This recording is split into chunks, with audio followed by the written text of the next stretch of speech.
নমস্কার বন্ধুরা, আপনারা দেখছেন বাঙালির রান্নাঘর। আজকে আমি বানাবো ছোলা মশলা। ছোলে মশলা বানাতে কি কি উপকরণ লাগবে আর কিভাবে বানাবো সেটা আপনাদের সাথে শেয়ার করব। আরও নিত্য নতুন রেসিপি দেখতে হলে চ্যানেলটিকে সাবস্ক্রাইব করে দিন।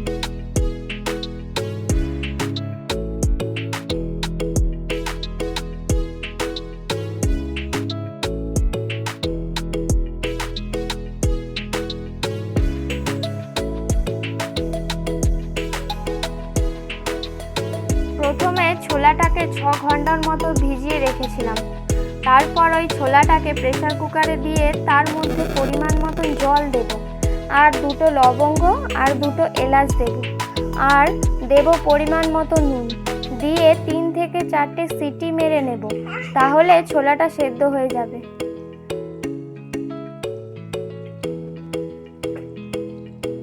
এবার একটা কড়া গরম করে নেব, তার মধ্যে জিরে, মৌরি, গোলমরিচ, একটা তেজপাতা, একটা শুকনো লঙ্কা, একটু দারচিনি, 3 থেকে 4টে এলাচ দিয়ে ভেজে নেব। আমার কাছে গোটা ধনে ছিল না, তাই আমি গুঁড়ো ধনে লাস্টের দিকে দিয়ে ভেজে তুলে নিয়েছি। ওই ভাজা মশলাটা মিক্সিতে দিয়ে পেস্ট করে নেব।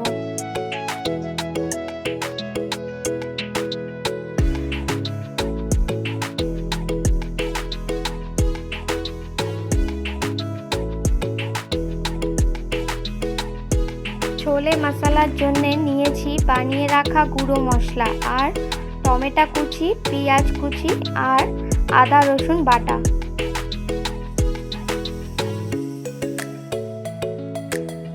এবার একটা কড়া গরম করে তার মধ্যে তেল দিয়ে দেবো। এবার তেলের ওপর একটা শুকনো লঙ্কা আর 1 চামচ জিরে ফোড়ন দিয়ে দেব।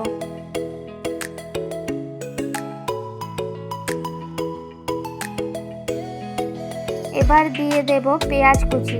পেঁয়াজটা যতক্ষণ না বাদামি কালার আসছে ততক্ষণ ভাজতে থাকবো। পেঁয়াজটা যাতে তাড়াতাড়ি ভাজা হয়ে যায় তার জন্যে পরিমাণ মতো নুন দিয়ে দেব।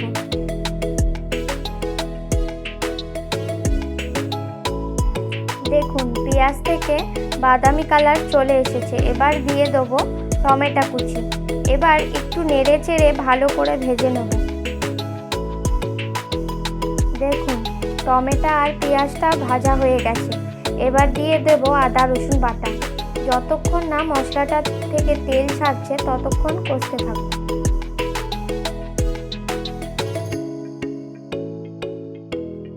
দেখুন মশলা থেকে তেল ছেড়ে দিয়েছে।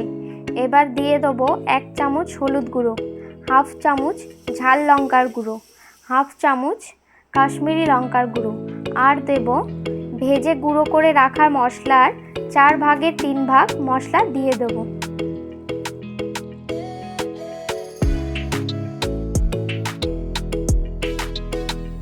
এবার একটু নেড়ে চেড়ে কষে নেব।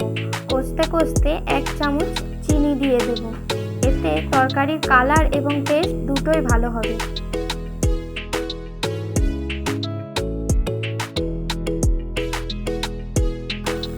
এবার কিছু সেদ্ধ করা ছোলা মিক্সিতে দিয়ে পেস্ট করে নেব।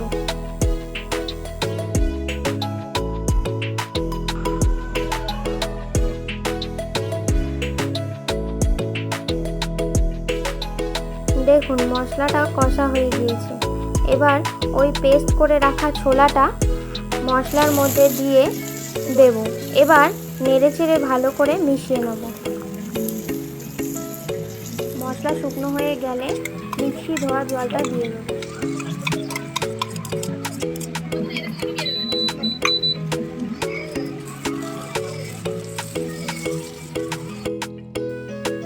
দেখুন মশলা থেকে তেল ছেড়ে দিয়েছে।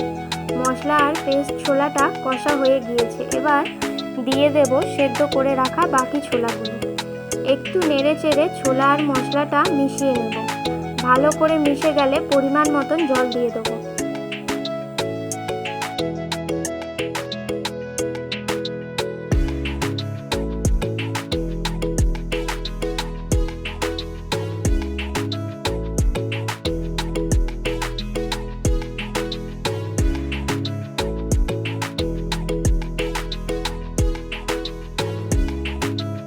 কিছুক্ষণ নেড়ে চেড়ে 4 থেকে 5 মিনিট ঢাকা দিয়ে রেখে দেবো। তারপর ঢাকনাটা খুলে বাকি গুঁড়ো মশলাটা দিয়ে নেড়ে চেড়ে নামিয়ে নেব। তাহলেই তৈরি হয়ে যাবে ছোলা মশলা। আরও নিত্য নতুন রেসিপি দেখার জন্য চ্যানেলটিকে সাবস্ক্রাইব করবেন। ভালো থাকবেন এবং সুস্থ থাকবেন।